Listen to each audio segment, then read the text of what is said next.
Yo, what's going on guys? Today I'm gonna show you how to fix Find My in iPhone grayed out. So the first thing, you're gonna check your network is connected properly. After that, gonna go to general, and when you open general, you're gonna see if you're up to date, your iPhone is up to date. If it's not, just update it and come back.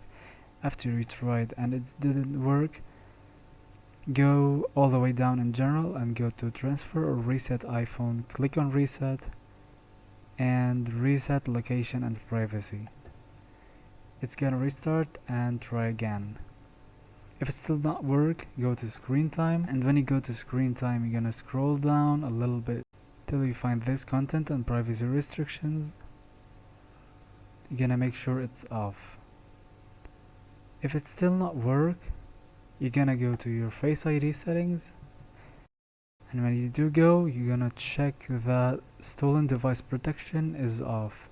This one is gonna require a delay about an hour. After that hour, you're gonna recheck and hope it works. So that is it.